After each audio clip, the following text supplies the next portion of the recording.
मुख्यमंत्री आवास पर आज हेमंत सोरेन की अध्यक्षता में महागठबंधन के नवनिर्वाचित विधायकों की बैठक होगी और हेमंत सोरेन विधायक दल के नेता चुने जाएंगे। इसके बाद वह राज्यपाल से मुलाकात कर इस्तीफा देंगे, नई सरकार बनाने का दावा पेश करेंगे।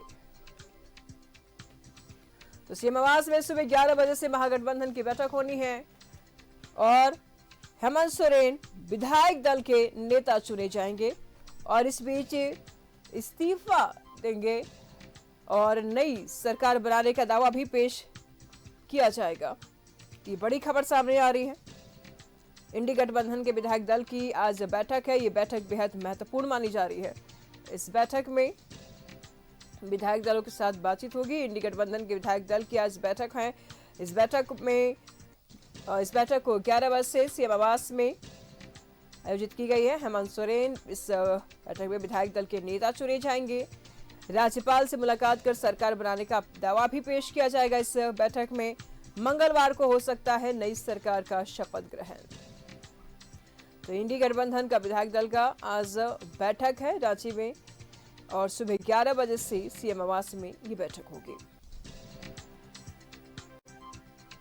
हेमंत सोरेन विधायक दल के नेता चुने जाएंगे। राज्यपाल से मुलाकात कर सरकार बनाने का दावा पेश करेंगे। मंगलवार को नई सरकार का शपथ ग्रहण हो सकता है।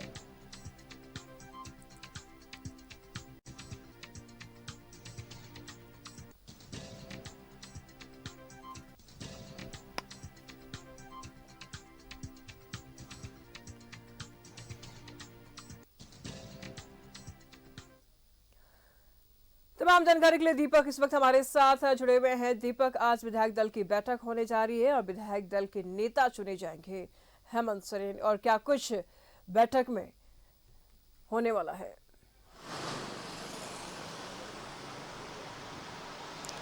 जी बिल्कुल, देखिए झारखंड विधानसभा के 81 विधानसभा सीट पर जो परिणाम आया है वो काफ़ी चौंकाने वाला परिणाम आया है। इंडिया अलायंस को एक बड़ी आंकड़ों के साथ जीत दर्ज हुई है। खासतौर पे अगर बात करते हैं झारखंड मुक्ति मोर्चा की, तो 34 सीट पर जो है झारखंड मुक्ति मोर्चा ने जीत दर्ज की है, जबकि 2019 में 30 सीट जो है वो जीत पाई थी।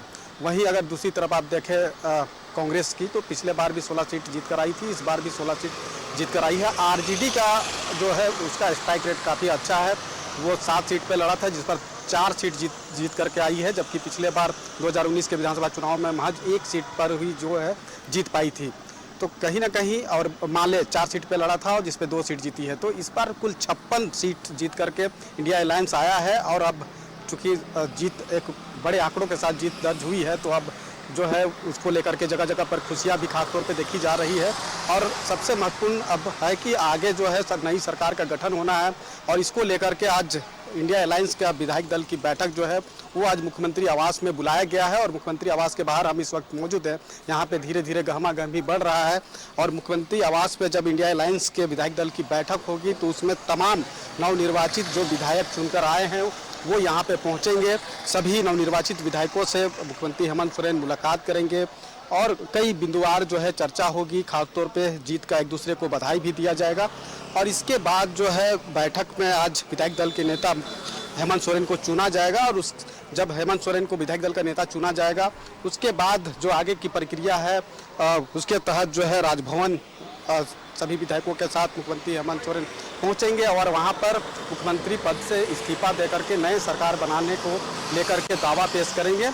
और उसके बाद फिर संभवतः 2 दिन बाद जो है मंगलवार को नए सरकार का गठन को लेकर के मुख्यमंत्री हेमंत सोरेन शपथ लेंगे। और मुख्यमंत्री पद का जब शपथ लेंगे, उसके बाद की आगे की जो प्रक्रिया है उसके तहत मंत्रिमंडल में किन्हें किन्हें जगह दिया जाएगा, कैबिनेट में किन्हें मंत्री बनाया जाएगा, वो आने वाले समय में तमाम चीजें स्पष्ट होगी। खबर सामने आ रही है कि कई मंत्रियों के चेहरे भी बदले जा सकते हैं और कई मंत्री कंटिन्यू भी रह सकते हैं। तो कुछ ऐसी खबर है क्या आपको कि कौन कौन से मंत्री को एक नया पद दिया जा सकता है?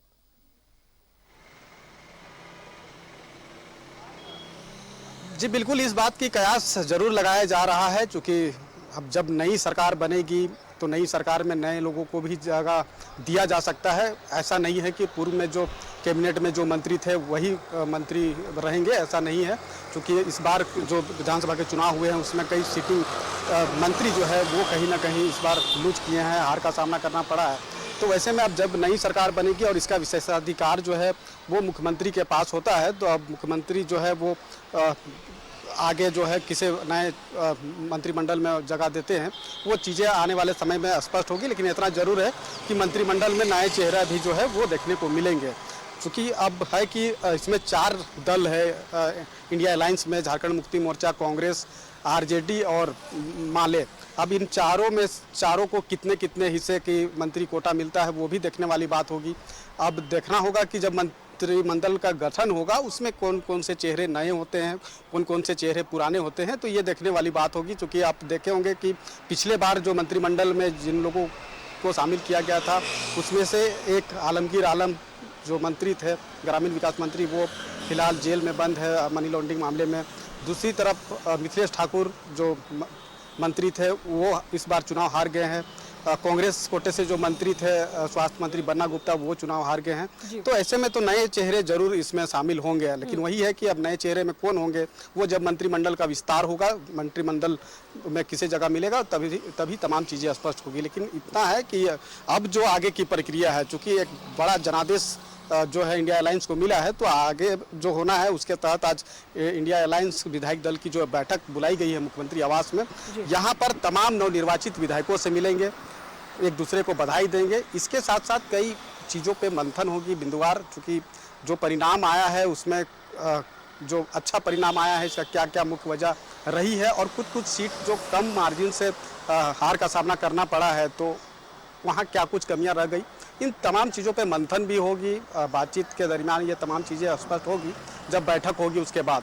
लेकिन जिस तरीके से अब आगे की जो प्रक्रिया है ये चीज़ें तो हमने बताई, लेकिन इस बार जो आखिर इतना बड़ा जनादेश आखिर मिला क्या, चूँकि कई राजनीतिक विश्लेषक है जो खासतौर पर झारखंड के राजनीति को बहुत करीब से समझते हैं, देखते हैं, नज़र बना के रखते हैं, वो भी इतना एक्सपेक्ट नहीं कर रहे थे कि इतना बड़ा जनादेश मिलेगा। लेकिन इतना बड़ा जनादेश मिला, इसका सबसे बड़ा कारण और सबसे बड़ा जो बातें हैं वो खास तौर पे मैया समान योजना और बिजली बिल माफ़ी और जो मुद्दा रहा, ये एक बहुत बड़ा फैक्टर रहा है जिसका आधार कहीं ना कहीं देखने को मिला। खास तौर पे महिला मतदाताओं की जो संख्या बढ़ी है वो साफ तौर पे ये देखने को मिल रहा है कि कहीं ना कहीं इंडिया अलायंस पर जो है भरोसा जताते हुए मैया समान योजना के तहत जो है वो सामान देने का काम इंडिया अलायंस को किया है। भाजपा लगातार ये प्रयास में रही थी कि किसी भी तरह से जो है खास तौर पे एसटी रिजर्व सीट ट्राइबल मतदाताओं को अपने पास में लाए। क्योंकि 2019 के विधानसभा चुनाव में 2 सीट ही जो है 28 में से जीत पाई थी भाजपा। जो पिछले लोकसभा का चुनाव हुआ 5 का 5 एसटी रिजर्व सीट हार गई। तो पूरा फोकस था कि एसटी मतदाताओं को कैसे अपने पास में लाया जाए, और उसको लेकर के बांग्लादेशी घुसपैठ जैसे कई मुद्दे हैं जिसको साधने की कोशिश की, लेकिन वो नैरेटिव कहीं ना कहीं विफल होता हुआ यहाँ पे नजर आया।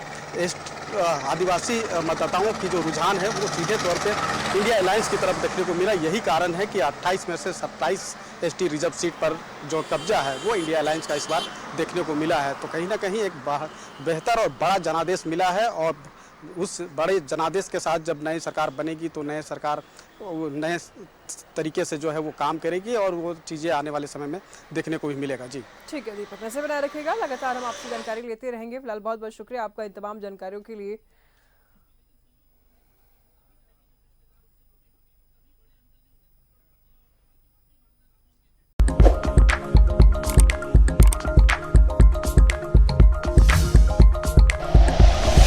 Like and share videos, subscribe करें हमारा चैनल और प्रेस करें बेल आइकॉन। न्यूज़ 11 भारत, सच है तो दिखेगा।